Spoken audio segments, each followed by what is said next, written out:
Ladies and gentlemen, welcome tonight to the Men's World 8-Ball Pool Final Championships. Introducing first, ladies and gents, this man needs no introduction. He's fought his way through tonight's final, ladies and gents, and hoping tonight to take home the crown. The electrifying Englishman, please give it up for Mark Selby!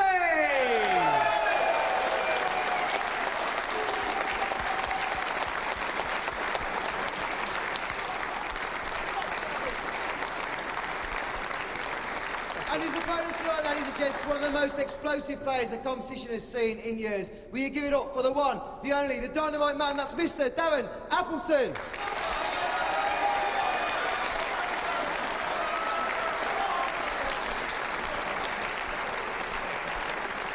Darren Appleton, the number 6 seed in this event, up against, well, someone who many might think is a surprise package, not any of us. As a matter of fact, we make Mark Selby slight favorite in this one. It's a race to 11, best of 21, the men's final, and the lag to see who will break in the opening frame. Lag is won by Darren Appleton. Darren Appleton will kick things off here. And to my right, the head of the English Pool Referees Association, Mr. Sean Baker. And Sean, I think you, like I, just tip Mark Selby slightly here, don't we? Yeah, I think from what we've seen this week and at these championships, I think Mark Selby's the man who's going to lift the title tonight. It's going to be close. I mean, Darren's going to have to lift his game from the semi-final and quarter-final performances, but I think Mark will just edge this final. Probably 11-8, I think. Well, I'm not placing a bet until I find out what the Fox says. First frame, Darren Appleton's break. The English captain, Lee Kendall. Lee, I'm all over whoever you like here. Well, it again is a very, very close call. From the 8-ball pool, you've got Darren Appleton and the silky snooker player, Mark Selby. I slightly favour Selby just on current form. Got the yellow in the side. Yellow ball potted. Certainly going to be taking yellows here. Beat Chris Melling as we see that break cue employed here again by Darren Appleton. Chris Melling asked Darren if he could borrow the break cue for that semi-final. Darren said, no, I don't think so, Chris. You're on your own. Red ball's nominated. He's actually decided to go reds, and I think it's because he hasn't got a yellow, to be honest. 30 seconds. We see from an overhead shot there. I think it's safe to say you're not going to see many tactical battles in this final.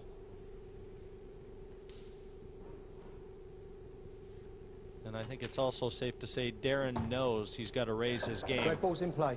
If he's going to compete with the way that Mark Selby has played. That's a good first shot from Darren there. He's just split the two reds on the right-hand side. So there's a great opportunity here for Darren to take the first frame, settle himself down. He looks very composed around the table.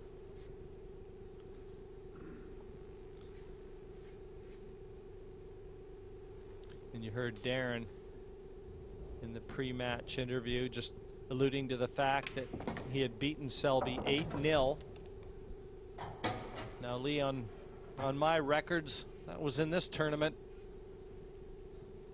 back in 2003. Is that the only time they've played? It's the only time they've played in competition. I think they've practiced together, but only in competition. It's the only proper true record of a match we've got. I did actually see that match, and Darren never missed a ball, so Mark Selby didn't do anything wrong in that match.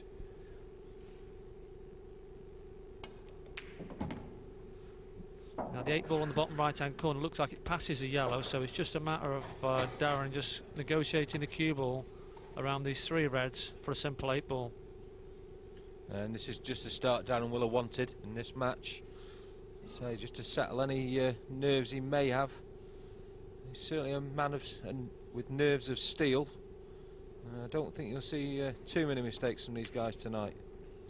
Certainly the way Mark Selby played, Lee, in his semi-final against Chris Melling. He was hardly a cue out of place, if you like. Well, Mark Selby played excellent, and Darren will know he needs to raise his game. But he doesn't need to raise his standard because, you know, he's rolled that one, he thinks it's rolled off. But that is careless, he should have hit it a bit harder. He's upset about the table, but he's left it to the mercy of the table. I mean, it certainly looked like it turned. Time running. Looked like it just turned up a bit. Might even have got a kick. Well, we've had a few where the balls rolled off, so I don't know if this table is 100% level, but I don't think any players complained about the level of it, but we have noticed a few times the balls have run off. Well, we certainly have the benefit of a slow motion replay that the players don't, and we have seen a couple balls turn.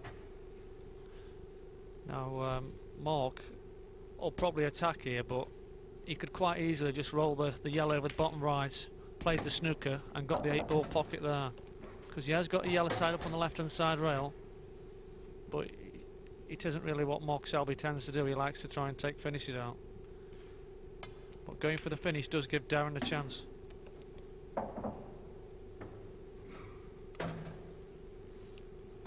The sensible shot is just to roll the white behind the 8-ball. Obviously he's got to play the yellow ball first.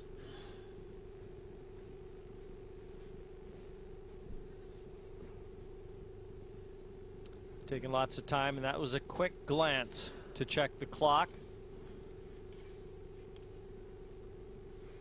60 seconds with which to play a shot, and you'll be warned at 30 seconds. We just heard that call there. Well, he's obviously feeling confidently here, or is he going to play the snooker now? No, he's going. Sorry, Sean. He's going to take the cue ball up the table and play it down the rail. And that's just how Mark plays. He doesn't like to play the snooker. A lot of 8-ball players would have just rolled the yellow over the bag and got the snooker and made sure of the frame. And Lee, what better way to punish Darren than converting this to a victory right away? Oh! And he missed it by a long way. If you notice when he played the yellow down the rail, it's hit halfway down the rail. Straight into the cushion there and coming away. It would have been an injustice if that yellow would have gone. Well, Darren could have got the cue ball a little bit further into the middle of the table. He's left himself a little tester, but for somebody of Darren's standards, you would expect him to make this quite easily. And make it he does. So Darren Appleton can breathe a sigh of relief in parking that 8-ball. The memory of that bad red gone. Appleton 1-0 over Selby in the final.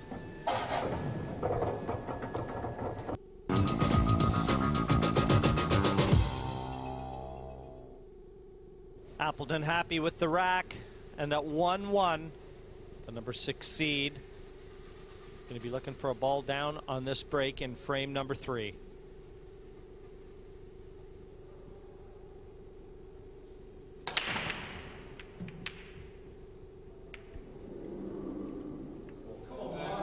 Just like Mark Selby, he comes up dry. Yeah, and the balls have split well. There is a few problems on the table still. A couple of balls at the bottom left-hand corner look to be together. The yellow looks so it doesn't go in there. So he may need to develop that. It is the yellows he's chosen. Yellow ball's in play. Yeah, he does pass into the bottom left-hand corner. Going to can into the yellow and the black. And this shot will open the whole frame up. Very good shot. In prime position now. Yeah, this is just what Mark will wanted after taking that second frame to level the match up. He will definitely wanted to come to the table and get into this rhythm we've seen in his previous matches. He gets into this nice steady rhythm, and he's not rushing. He just takes his time, goes round the table, gets down and plays, you know, with a nice cue action that we'd expect. Yeah, the difference between the two players, whereas Mark's a bit silky and in the balls he looks really smooth, Darren's more brute force. He goes at the finish and he's straight at it, like a boxer, punches them all in. But where Mark's just really silky. Time out. And Mark has won 8 matches en route to this final. Some kind of performance, unseeded. And in fact, twice as many as Darren's had to win to make his way to the final. Yeah, and he's had this cue ball on a string in every match We've talked about that, haven't we? Nobody has controlled that cue ball better than Mark Selby. And that's why we probably put him slight favourite for the match.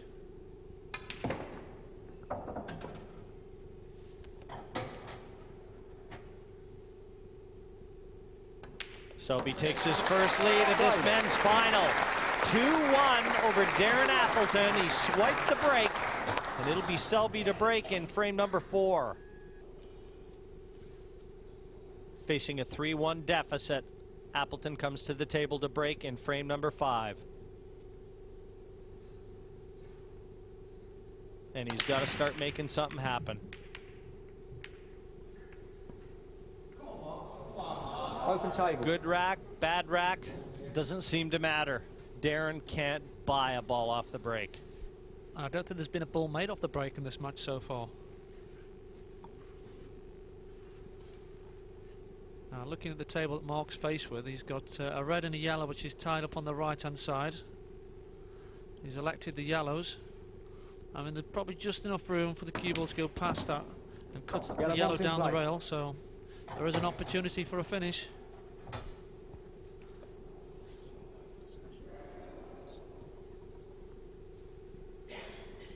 And I'm sure that's what Mark will be doing, having to go for the finish.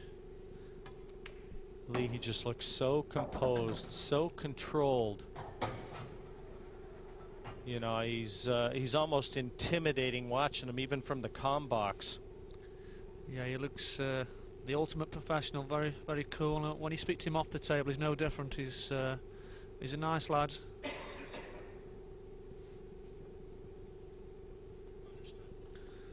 So he's got a nice angle on this yellow.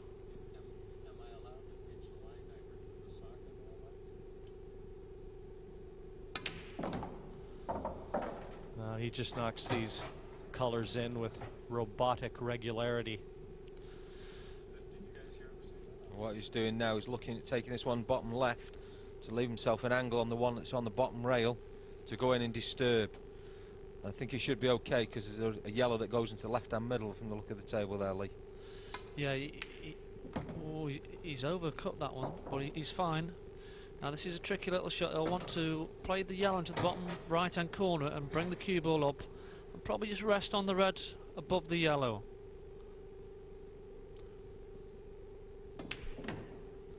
Oh, he intended cannoning the red out of the way and he's missed it. And this is a headache. And one for which he's not going to be able to find an aspirin.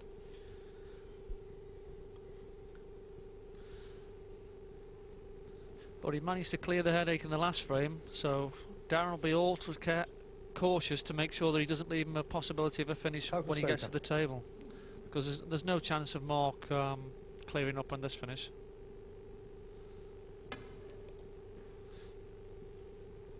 See the spin on that cue ball. Red ball's in play. And clearly illustrated with that spotted white. Yeah, and he must have called a total snooker there because he had 2 cushions before he contacted the yellow. So then he didn't need to hit a rail. I don't think you'll see him going for the finish. That's exactly what he's decided to do, is just play a bit of safety. He wasn't too bothered that he didn't get the pocket because there's no yellows that need to go past that at the moment. It's just a case of containing Mark Selby.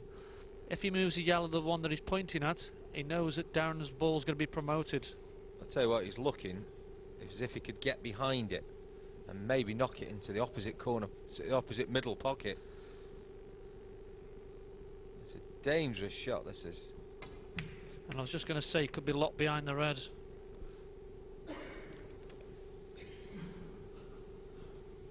Delighted that yellow never went in. Yeah, I don't think he could have stopped that as well, Jim. I think the cue ball was always going to be locked to that rail.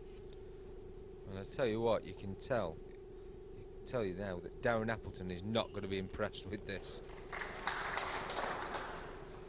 You know, he probably feels Mark's having all the run at the moment. And well, I think he would have been quite happy because, you know, it wasn't touching ball, he just tapped him behind it, so he's going to force Mark Selby to try and get out the snooker, and there's a fair chance he's going to extract 2 shots if he does that. Total snooker. I mean, Mark could possibly just roll up behind the red and force Darren to go with 1 visit.